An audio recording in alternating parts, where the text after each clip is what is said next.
Hello, welcome back to Narrate Your Story TV.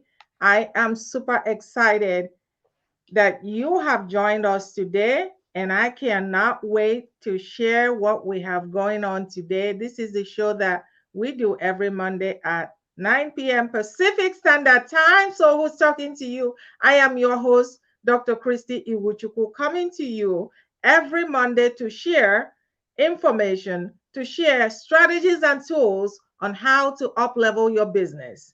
And today I have a special guest today. But before I get into the conversation, please don't forget that we have a new book. That's right. And some of you have been buying the book. I thank you so much for purchasing the book. And this is a book that will really give you some nuggets. We have 14 authors in this book. And I cannot wait to hear from some of you that have purchased the book, how and what you got out of the book. So I'm going to put the link on the comment section if it's not already there. So let's get started. So what do? I help female entrepreneurs with their story and presentation skill to create and deliver a powerful presentation. So please, I also put a link, I believe, on how to schedule if you are looking to deliver a powerful presentation and you needed a handheld person to help you do just that. So let's dive into today's conversation. In today's conversation, I have my guest coming to us all the way from Oklahoma. That's right. Her name is Jeanice Cummings. Jeanice is the CEO and founder of Uwin Working With Me, LLC. Jeanice is a compassion fatigue practitioner and the relationship recycle coach. She's going to tell us all about that. Most recently, she held a leadership position as Detention Facility Coordinator in Jail Health Services, managing delivery and placement plans for their babies. She has 30 plus years of combined knowledge in human and behavioral services, healthcare, and patient delivery. She holds a BA in psychology and a master's degree in holistic health education and nonprofit leadership. She's also a paralegal. She also has a paralegal degree and holds certification in life coaching and conflict resolution and mediation. Please help me and welcome our special guest star today, Jeanice Cummings. Jeanice, welcome to our show. Thank you, Christy. Thank you. And today we are going to be discussing compassion fatigue. That's right, when caring too much hurts. Did you hear what I said? We're going to be talking about compassion fatigue when caring too much hurts. But before we do that, we want to know who is talking to us. So, our guest, please go ahead and share with our viewers who you are. Thank you again, Christy. I I'm a humanitarian. I am also grandmother and mother, of course. And my passion in the work that I do is to create healthy families. That's how I initially started. And I was noticing that a lot of people were getting, let me just say, railroaded or whatever. So a lot of my work is educating people and organizations around ways to improve things. I'm into designing programs that make improvements that are not just labeled as they do, but actually make improvement. So I would say that I am kind of a pioneer in a lot of ways. I get excited breaking new grounds and making new things happen. Awesome, awesome. Welcome to the show. You and I go back. Janice is one of my clients, and I'm super excited to have her here today. So, Janice, people see you right now and they see you give it going to places, having speaking engagement, working with your clients, whether you're working with an organization or working with individuals. But it hasn't always been that war for you. Can you share with people, with our viewers, what's the journey that got you here? Before you got to this place, this mountaintop, I should say it, where you were able to do amazing work with women and organizations. What was that journey coming up here for you? Well, Christy, um, the way it works most of the time is while you're going through the journey, you don't know what the journey is. And my beginning started actually in childhood because I am a product of witnessing domestic violence. And at the time that it was going on, I felt like I was being punished, like I Mm, was being put somewhere where I didn't belong. But as I went through that process, I had a lot of stumbling blocks that I had to overcome. And the first one was believing in myself because I had such a poor perception of who I was. Because if our viewers don't understand, when domestic violence occurs, the children kind of and situations get placed in the background. So as a child, you develop on your own. You and I know that as you develop, you're a kid, you don't really know what you're doing. So you develop some really funny processes or unusual ways to cope. But at the time, it supports you on whatever you need so you can grow. So the journey was long, and it started off by me discovering what was missing. And we'll find that that's the first step, is to discover what's missing in your life. And I found out that it was my self-esteem. mm, That's what was missing. I didn't have a good idea who I was. I felt like I had nothing to offer the world. I was always down on myself and took until I read an article. And the article, I took a test to see about my self-esteem.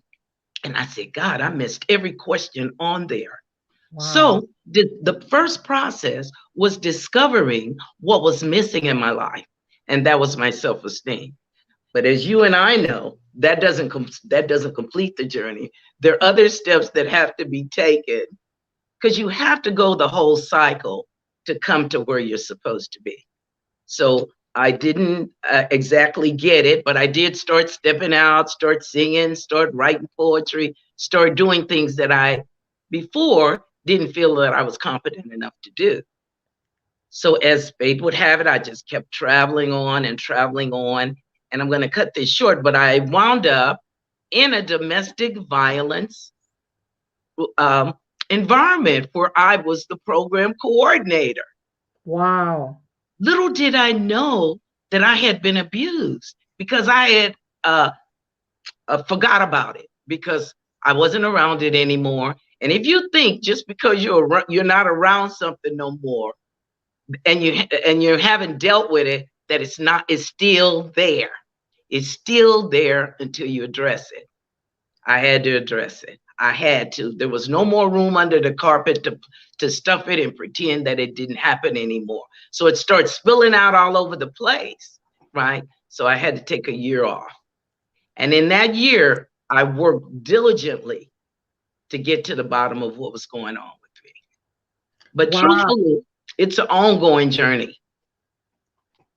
It is indeed an ongoing journey because they said that you may you may have been gone, you may have forgotten your history, but your history have not forgotten you.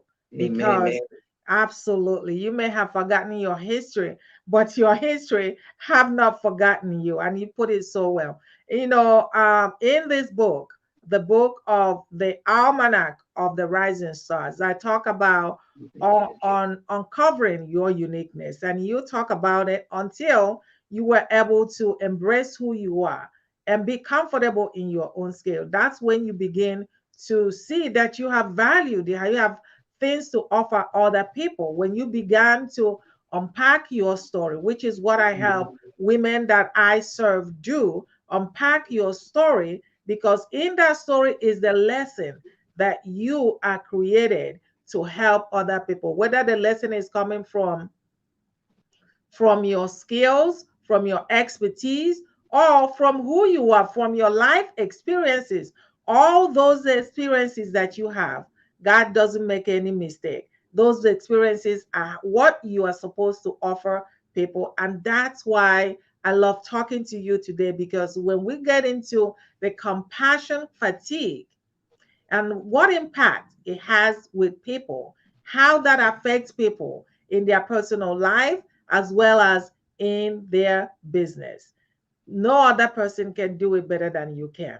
So I'm so glad that we're talking about. So, what is, in a layman's term, for our viewers, what is a compassion fatigue? Because it can seem such a big word. What is a compassion fatigue? Simply put, compassion fatigue exists when you start hearing other people's traumatic stories. Over time, hearing those stories, because you got to remember that when you're hearing those stories, mentally, you are replaying that in your consciousness. So you're experiencing it too. So after a while, listening to those stories all the time begin to affect you psychologically, physically, and emotionally because you're living it too, whether you know it or not. So compassion fatigue comes from listening traumatic stories of the clients you serve or being in an environment where you're serving people all the time and you're not replenishing yourself. Oh my God, you know what? When you're talking about compassion fatigue, I don't watch TV. And I know some people is gonna say you don't watch TV. No, I don't watch TV. I can't even remember the last time I watched TV, but I know what's going on. I go and read the news.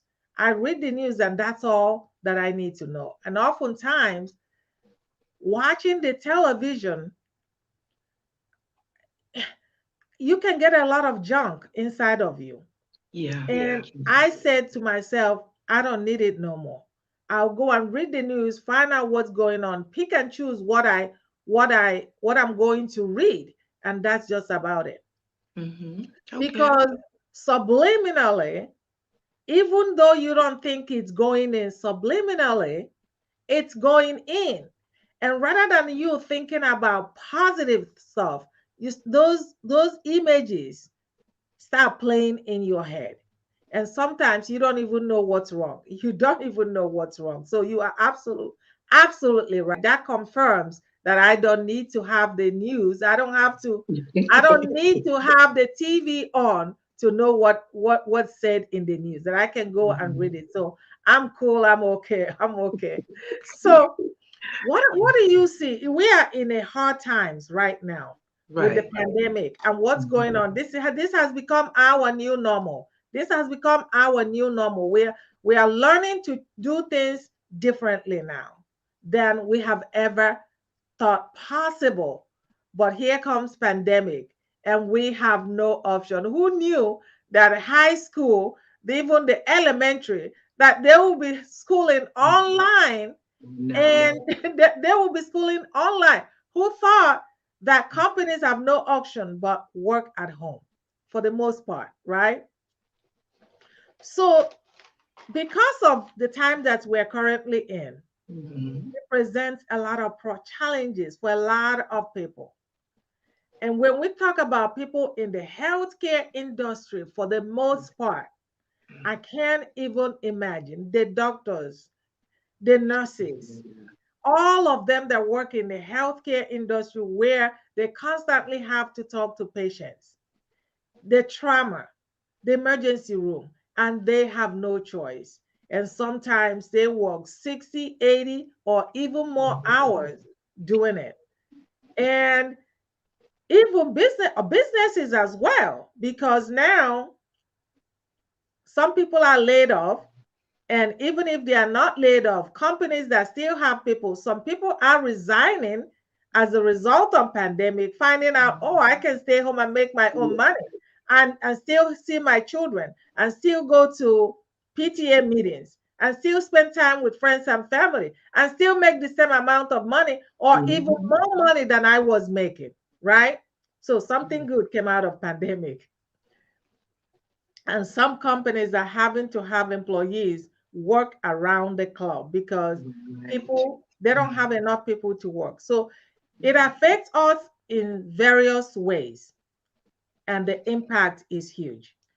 Take some moment and share with us, what are the symptoms of compassion fatigue? How can one begin to diagnose herself? What is it? Because sometimes I imagine that some of them may be hidden, that you don't see it. So share with us, how, what are the symptoms of compassion fatigue? Ironically, compassion fatigue, and I'll get into it later, and job-related stress, Mm. they kind of mirror each other. Some of the symptoms are the same, but the first symptom is feeling exhausted, but it's not a regular exhaustion because Mm. I've experienced it all through my career. I actually experienced it, but I didn't know what it was. It's a soul exhaustion. It's deeper than a regular exhaustion. It tires you out. It consumes you. And feelings of powerlessness. You feel powerless, just like what you said with the pandemic. We're powerless. We have no control over that. You're irritable. You're angry. Mm. You have a sense of detachment, and that's for your protection. You don't have any joy from the activities because we can't do as many activities as we used to do before. And Mm. another thing, and you sleep disturbances. You have sleep disturbances. I can speak from experience because I experienced it. And one of the big things that I noticed is I started disliking the person that I was working with. That was really a big sign right there, a huge sign, because we're in the caring profession. We're not supposed to be disliking our clients. We're not supposed to be running from our clients, hiding from our clients. But that's one of the warning signs. And you start looking at them um, not empathetic anymore. You start looking at them in a negative way, like it's their fault that they caused what they caused. So there are Mm. a lot of things that go on that make you feel out of character, but you don't have a name for it because you don't know what it is. You have no familiarity with compassion fatigue. And it's just compassion fatigue has not been around a very, very long time too either. So it's just now coming to the limelight, basically. But those are just some of the signs that you experience, along with the signs that I experienced when I was suffering from compassion fatigue. Wow. As you are talking, I'm thinking how someone can misdiagnose this, thinking is depression, Yes. thinking is just Mhm. different things. So, what is the difference between that and regular burnt out or Okay, depression? Because burnout. Okay. it almost sounds like you're We talking do. about detachment due to Mhm. depression, Right. right? Or Uh-huh. I'm burnt out, I'm tired. What is the difference? Well, when we talk about stress that's related to your job, it usually has to do something with the administration and the way that you're being treated. That's more in the fashion of job related stress. It has to do with what's going on in the office specifically, the way you're Mm. being treated, how you've been jumped over for positions, how your values don't mirror the values of the agency that you're working with. Okay, for me, I was working a lot of extra time that I didn't need to work because I was on the crisis line and I was doing direct services. I didn't take any breaks. Mm. I was at my desk eating because you'll see that all the time, people eating at their desk instead of going to another environment.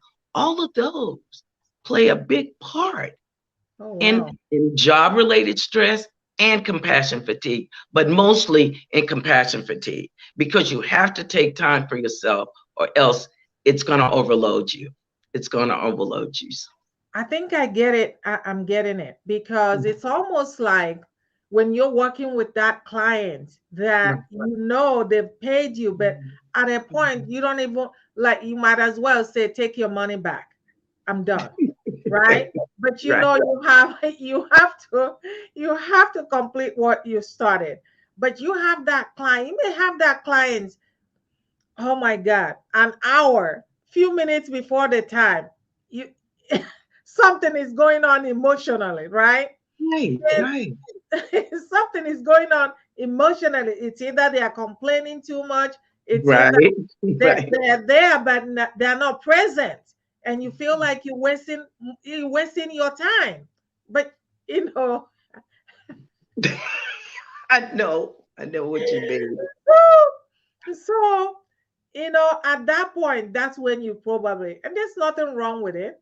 You do what you have Mhm. to do, whether Yeah. that means to end the relationship with you and that client, whatever you feel that will make you be present in your own life, because it's really about being present in your own life. It Because is. when you feel that way, you are simply Mm-hmm. existing. Let's just say it like it is. You are Yeah. simply Yeah. just existing, but you are not enjoying I don't care how much someone pays you. At that point, you are no longer enjoying the No. conversation. And when it comes to coaching or any type of work, you need to be enjoying the journey. You need to be enjoying the journey. That's part of what it is, right? Mm-hmm. When you get to that point where you're no longer enjoying the journey, whether it's your work, with whatever it is, I personally believe you just need to pull the trigger, let it go. Just Yeah. let it You go do. and You have your do. sanity. Because to me, money doesn't worth it at all. No amount Mhm. of no amount of money worth me not keeping my sanity. So Now what? for Go ahead. I would say now for those that cannot do that, because Uh-huh. a lot of people are in positions where they can't because of financial reasons, because of kids, because of whatever. There are some techniques that you could use to help you be able to cope. Okay, Yeah. can we talk about those techniques? Can you give us those techniques? Our viewers are watching Mhm. right now, and Mhm. those that will be watching later on. Can you give us those techniques? Because it's really important. Now we talked about the symptoms, how you can identify this. So then now you have identified, what do you do? Okay. The first thing you have to do is say that's what it is. Because we as a society are so in denial. Because I talk to people all the time, oh, that's not the way it is. But Mhm. you have to, admission is part of recovery. So admit that you are. It doesn't make you less of a social worker, less of a doctor, less in your profession. But what it does, it has you connect with the honesty inside of yourself so you can start making changes. Okay. And Okay. then the next thing is take care of yourself. If there's shifts that you don't have to take, don't take them. Say no. Say no. I know Depends there's on the word. situations where you can't say no, right? Right, Christy? There are situations like that. I'm going to Yeah. be realistic. But if you have the power to make that decision, say no. You're not married to that job. That, you can only do so much. Okay. And then find positive friends in the workplace. Because I remember us, we used to just sit around and complain all day. We would get in this little group and we complain and complain and complain. But you know what? It didn't accomplish anything. Mm-hmm. So what we did is we changed it over and we started looking at positive outside influences to talk about and not about the workplace. Because you know for yourself, you hang out with people that you work with, that's all they want to talk about is the job. That's all they want to talk about. You know, I've been guilty of it. So I know that a lot of you can relate to what I'm talking about. Seek professional help. It's out there. Get into a support group. Seek help.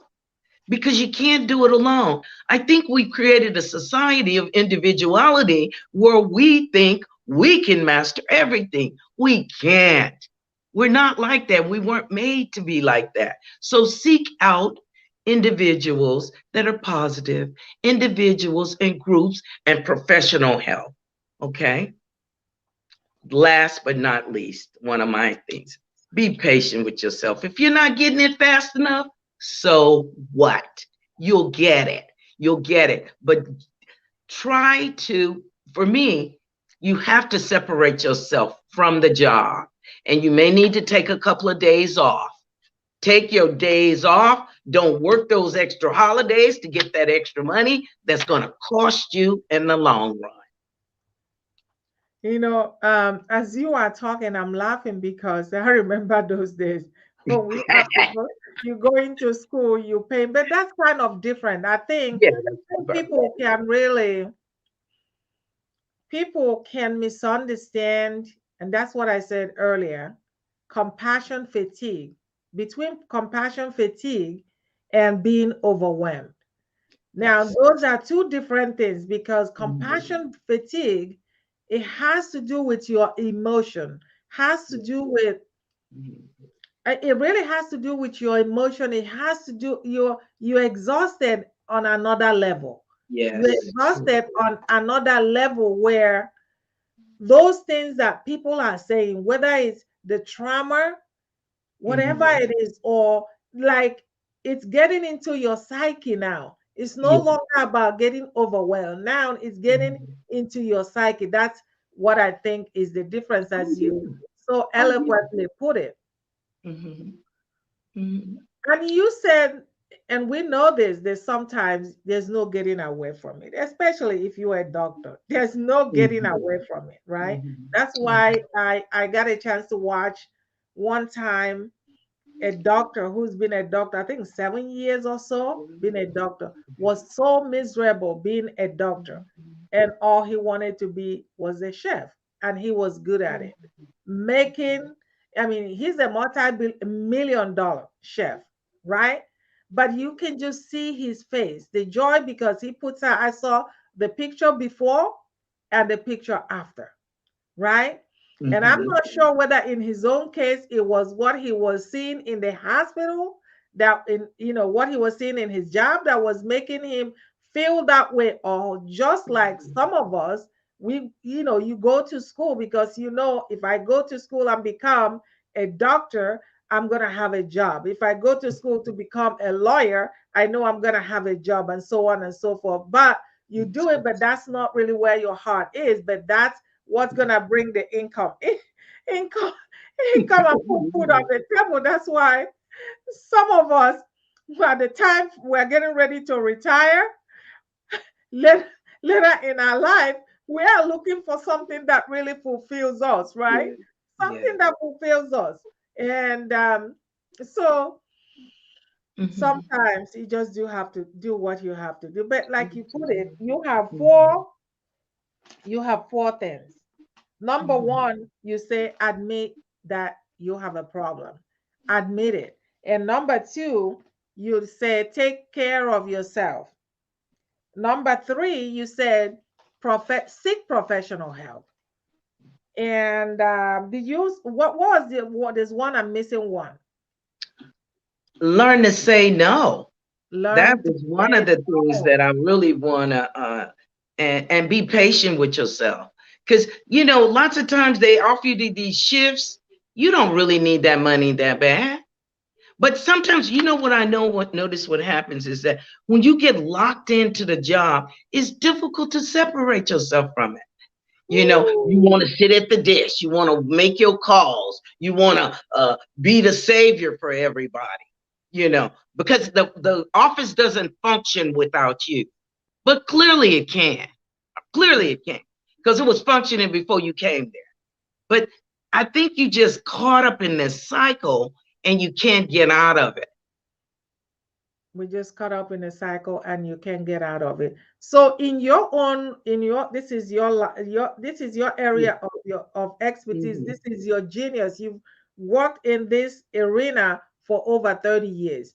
So what do you see? What do you think as you work with your clients? Mhm. What is the biggest thing that you see that people don't say? No, I don't want to say separate yourself. Okay. How does that impact an individual? How does that impact an individual who sees herself in this situation? You mean in terms of her not being able to disconnect from the job, how it In terms impacts of her? her not being able to live her full potential, what is this? Mm. What is this thing stopping the person from doing? Well, when they get home, they so burn out, they don't have any private life anymore. You know, the work consumes them. That's how the compassion fatigue works. Once you're in it, when you get home, you don't have no more fun. You have no more joy. The joy is all gone from your life. And so, of course, that limits your interactions with your other friends. All right. You have this zombie type of a thing going on. You, Oh, you know, you just existing, yeah, not living. You can't find your passion because you're stuck. It you're makes stuck. you stuck.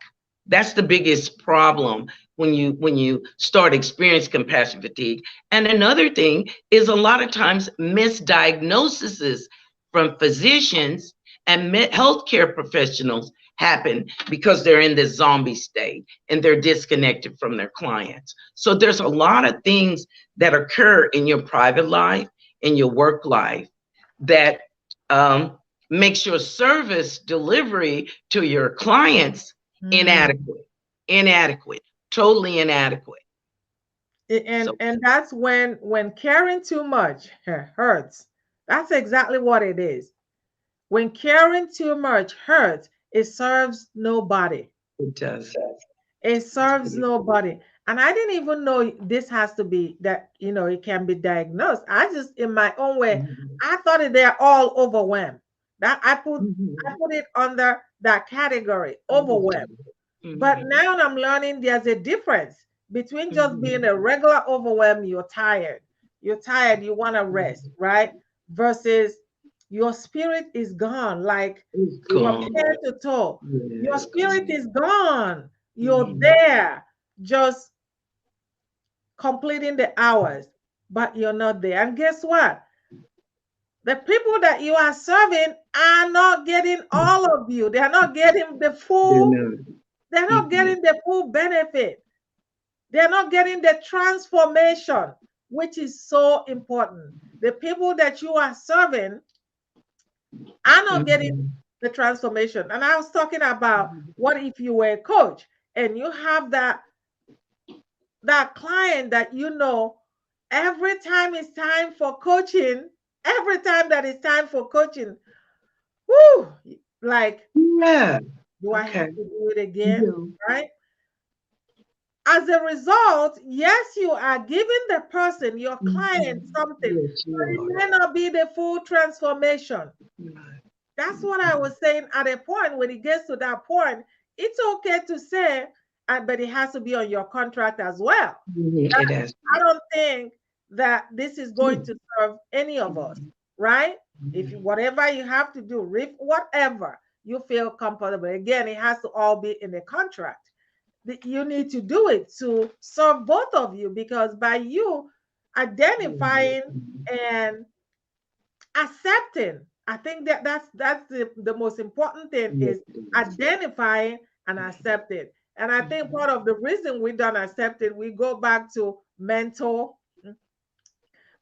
problem that we have, right? That the word mental Mhm. is an issue. And that's why a lot of us we don't want to talk about it, because it's a taboo, right? It is Yeah, it definitely is. a It taboo. is. And It is. so you don't even want anything that will be close to that. And God forbid you're giving a medication that is close to that. And it was like, oh, no, I'm Mhm. not. But then, and you're suffering inside. You're suffering inside, but it's hard Mhm. for you to say, oh my God, I just need to take whatever it is to get healed. And I just want to add one thing. The managers of these particular departments and stuff, Mm-hmm. They want productivity, productivity, productivity. So Mm. sometimes they're pushing you to be more productive, not with no insight into what you're experiencing. And so what happens is it's embarrassing to say. A lot of people don't admit it because it's embarrassing. In the social worker field, when I first started off, I've been in there 30 years, but it's come more. But it's kind of like that's a shame to be saying that you can't handle your job. What are you? You supposed to get in there and get with it and help all these people. And so you're not gonna tell nobody that you're experiencing that because you're embarrassed. So that in the field that I'm in, it's not something that you brag about. It may be different now because we're trying to be more conscious of things, but I didn't go around telling people. Number one, I didn't even know what I was going through. So that was, so it's not the kind of thing you brag about. It's not the kind of thing, but we are human being, we're existing, we are living, and yet you're not able to express how you feel. And I can't even imagine that. That's a lot of things that can come out of it.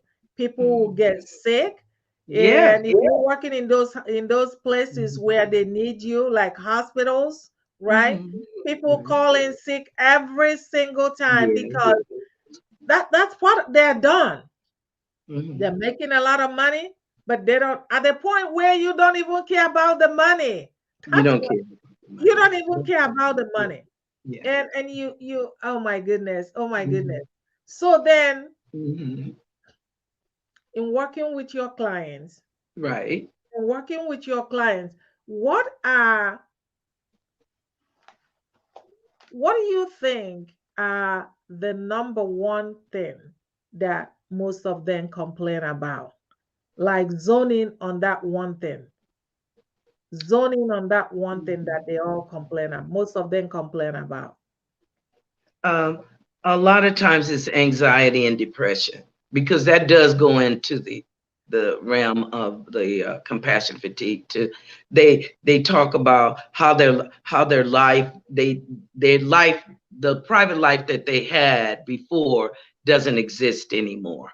That's the biggest complaint. And then the soul tiredness, because that's the only way you can interpret it, because it's not like it's a physical tiredness, but it's more of a soul tiredness. So there's a lot of complaints around that. And the fact that their life has changed and they don't have any fun anymore. They don't see any joy in their life anymore. That's Wow. the biggest complaint. And from the administration, it's about people taking off so much and the inability of the teams to work together. I've been in teams like that where people could had problems working together and breaking rules and no respect for deadlines. I mean, there's a whole different aspect for the organization, but for the individuals, it's usually anxiety, depression, and the quality of my life has diminished terribly. I'm irritated at my kids. I'm irritated at my husband. I'm just a walking ball of anger. What can I do? How can you help me with this? How can you help them? And so you talk about those four items that you talk about on how to help them. Let's shift a little bit from Okay. an individual to an organization. An Mhm. organization, it may just be an entrepreneur, a CEO that has people working for them. It could be a nonprofit, it could be anybody.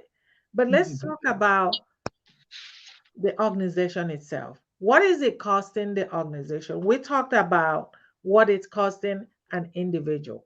Yes. What is it costing an organization? If you have employees Mhm. at this point and the soul of what you're doing is all about profit, profit, profit, and oftentimes Mhm. the people that are bringing in the profit are not being taken care of. What is it? What do you think? Give us three things that is costing the organization. Well, it's costing them the patients because patients are going somewhere else because they're, word of mouth. If somebody tell me, oh, I go to this good doctor or something, and he talks to me or she talks to me, I'm going to drop that doctor and I'm going to go to another doctor. And it's costing them a big turnover in staff because, as we just talked about, people are not staying. It depends on how much they have, because they're paying in ways that they don't want to pay. So they move on to the next job. And Mhm. another thing is costing them ineffective employees, because when Mhm. people come in, like say to an office building, and they're treated really bad by the secretary, they're getting a negative perception about that office, and they're passing it on to other people. So your reputation is being destroyed too, as a result of you not addressing the needs of the workers that you employ. And when you talk about this, it's all intertwined, it's all related. The Mhm. relationship that you have with yourself. When you don't have a good relationship with yourself, it impacts, it disseminates other areas of your life, including to your employer as Yeah. well, the Yes. relationship. And so, Mhm. your relationship, when you begin to unpack that story, that journey, Mhm. right? It's amazing what can happen. But Mhm. oftentimes, I find in my work, it's a journey to even begin to unpack that story. It It is is. a journey. But what I find is Mhm. that in doing so, in that journey of unpacking your story, whether you're using the story for a workshop, whether you're using the story for a webinar, whether you are using the story to, because you're live streaming, whatever you do using the Mhm. story, when you begin to unpack that story, there's a confidence that comes from that. And Yeah. that would also mean that what we are talking about, the confidence that comes from emerging, you know, just being who you are, being comfortable. And we're talking about so many things that you can do, and you so eloquently Mhm. put here that you can do to begin to have, to be who you are, to be Yeah. okay with, Yeah. to say no, to say Mhm. I don't want this no more. And it's very difficult, but you said it, when you're not comfortable of who you are, it's hard for you to do all those things. Mhm. And thank Mhm. you all for watching. For those of you that are watching, please Mhm. don't forget to click on the link and get that book. I can't even say enough of the content of this book, The Almanac of Rising Stars. And Listen, Christy, I just like to say, even when I work with you, unpacking my story was such an experience for me. Because personally, I'm a difficult client. I already know that. But the the issue is when you begin to talk about it, you're on the road to healing. No matter, I've gone through all of this, I've gone through school, I've gone through all of that, but I hadn't really unpacked my story. And it is so freeing. So it's like you've been delivered. So after I worked with you and I started unpacking my story, it wasn't a nice story. I didn't want to unpack it. I'm going to tell you the truth. But after I unpacked it, it was so rewarding. And it has excelled me in other areas that I wasn't moving forward in. So yeah, it really helped me. Honestly, I really helped me. Yeah. I Thank didn't you. plan on this, but thank you for the I know plug. you didn't. We'll talk, I know we'll talk more on that. But I I just know want to you take this didn't, but I just felt like it was necessary because it's really along the same lines about being honest with yourself, being truthful with yourself, and exposing the things in your life that are not nice. actually acknowledging the reality where you are now in your journey. And oftentimes when I work with clients, the not so good things that happened in the past, we always, including myself, thinking it's such a bad thing. But those are the experiences that Mhm. you went through it to learn something, to disseminate that information so that whoever is going through it now don't have to have the heartache that you had Mhm. when you were going through it. That's what experience is really all about. Because I said God is an economist. He doesn't waste any experience. Absolutely. So as we come to the close, can I have you do, I want you to look at somebody right now, our Mhm. viewer that are watching, and those Right. that will be watching later on. They don't even know that this is their situation. They don't even know this is their story right now. They don't know that this is their reality right now. And they are searching. They don't even know what's going on. What can you tell them to get out of that funk right now? How can they begin to walk through this journey to be Mhm. able to relieve themselves? Please take the stage and say the final words. Well, I believe that the first step to me is understand how your body reacts.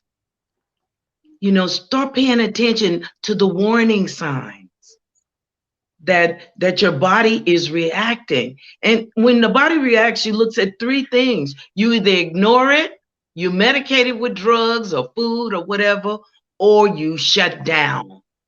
So I would say become more self aware of your body's reaction because the body keeps score. There's a book out there that says that the body keeps score, and it does. It keeps score on what's going on with you. So you need to keep score. You need to become more self aware, and you need to recognize your emotional challenges. Like for me, I get triggered over I would say control issues. Mm. You start learning about your own self. That's the first beginning to everything. Start learning about yourself. Start saying, okay, my body's reacting. What's going on with me? What's happening? I'm feeling angry. What's going Mhm, on with me? mhm, mhm. So that's what I would recommend. More self-awareness about how your body reacts, more self-awareness about how you emotionally react to situations, environments, and people. Wow, thank you so much, audience. Thank you to our guest today. She has really dropped in a lot of nuggets, a lot of nuggets. And as she said, my name is Christy Wuchuku. Before we close, I want to tell you that this show is sponsored by Narrate Your Story Now. That's right. It's a company in which I am the CEO and founder of. And I help women, entrepreneurs, unpack their story to create a masterpiece presentation. That's right. Unpack your story to create a masterpiece presentation. Why? Because there's no one like you. And everything you went through in life, I want you to know it is for a purpose. It is for a purpose such as we are living right now to be able to help someone else, whether you are giving a talk, a presentation, an engagement, a workshop, a webinar, or you simply want to learn how to do an online presentation. Online presentation. You know what we are in now. We are in this situation where most people can't go out. And even if we're allowed to go out and have workshops like we used to do, have events. Oh my God, that would be nice. But it's limited right now. So we do with what we have. So don't forget to click on the link and schedule one on one, and I will help you get to where you want to be. Okay? Until next time, Thank you. everybody, I thank our special guest, Jeanice Cummings, and to Pleasure. all of you, don't forget to come back every Monday. And by the way, if you are watching this or you know somebody who can use this information, don't forget to share. The more you share, the more blessings other people will get. And Awesome. lastly, don't forget to subscribe. Subscribe so that every time we tune in, every Monday, you will get the information. Until next time, everybody. Bye bye. Bye. Ashe.